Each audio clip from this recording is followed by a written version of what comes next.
এতক্ষণ আমরা যে সমস্ত কমান্ড নিয়ে আলোচনা করলাম সেগুলোর সমন্বয়ে এই প্রজেক্টটি আমরা করব। পর্দা যেটি দেখতে পাচ্ছি, প্রথমে আমরা ফাইল মেনু নিউতে ক্লিক করে একটি সাইজ এখানে স্পেসিফিক করব। আমরা এখানে ওয়াইডে 400 হাইটে 300 দিয়ে আমরা 8GB মোডে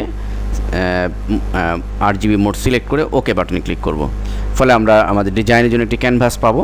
তো প্রথমে আমরা এটির ব্যাকগ্রাউন্ড কালার যেটি রয়েছে সেটি আমরা চেঞ্জ করব। এই জন্য আমরা নতুন নিউ লেয়ার যে বাটন রয়েছে, ক্রিয়েট নিউ লেয়ার বাটন, এটিতে ক্লিক করার মাধ্যমে আমরা এখানে ফোরগ্রাউন্ড কালার চেঞ্জ করে দিচ্ছি। আমরা এখান থেকে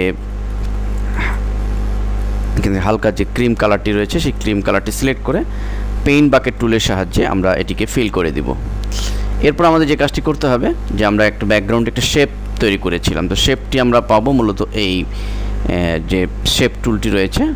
তো আমরা এই কাস্টম শেপ টুলে চলে যাব। এখানে মূলত কাস্টম শেপ টুলে ক্লিক করার পরে আমরা এই শেপের এই পয়েন্টারের উপরে যে অপশন বার রয়েছে এই অপশন বার এই পয়েন্টে ক্লিক করব এবং এখান থেকে আমরা প্রথমে যে শেপটি ক্রিয়েট করব সেটি হচ্ছে মূলত এটি, এবং আমরা এখানে একটা নতুন লেয়ার নিয়ে নিব এবং আমাদের অপশন বারে আমরা অবশ্যই দেখে নিব যে এই শেপ সিলেক্ট রয়েছে কিনা, এবং আমরা কালার এখান থেকে চেঞ্জ করে যে কোনো একটি কালার এখানে দিয়ে দিব। প্রথমে আমরা নেভি ব্লু কালারটি সিলেক্ট করছি, দেন ওকে বাটন ক্লিক এবং আমরা শিফট চেপে একটি শেপ আমরা ক্রিয়েট করব ঠিক এভাবে। তো শেপটি ক্রিয়েট করার পরে আমরা লেয়ার প্যালেটের মাউসের ডান বাটন চেপে এটিকে রাস্টারাইজ লেয়ার করে দিব এবং আমরা শেপটিকে ঠিক সেন্টার পজিশনে এভাবে বসাবো এবং আমরা এটিকে জলসাপে পরিণত করার জন্য লেয়ার প্যালেটের অপাসিটির এই পয়েন্টারে ক্লিক করে আমরা স্লাইডার বাম দিকে চাপিয়ে দিব। আমরা মূলত 20 দিয়ে দিলাম।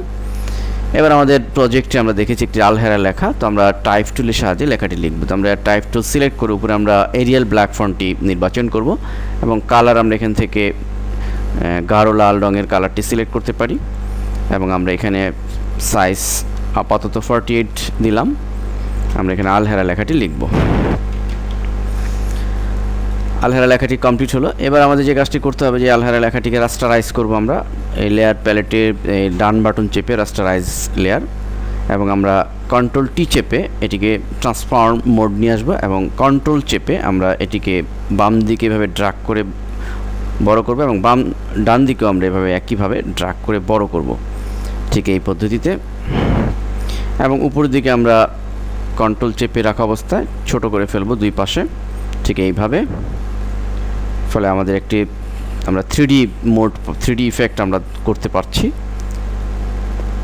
আমরা লেখাকে ইচ্ছামতো আমরা ট্রান্সফর্মিং করতে পারছি, ইচ্ছামতো আমরা আকৃতি দিতে পারছি লেখার মধ্যে, মূলত আমরা এই মোডের মাধ্যমে। এবং আমরা মাঝখানে ক্লিক করে চেপে ধরে নিচের দিকে আমরা দিয়ে দিব, দেন এন্টার চেপে আমরা এটিকে অ্যাপ্লাই করব এবং আমরা ঠিক এই পজিশনে বসিয়ে দিব।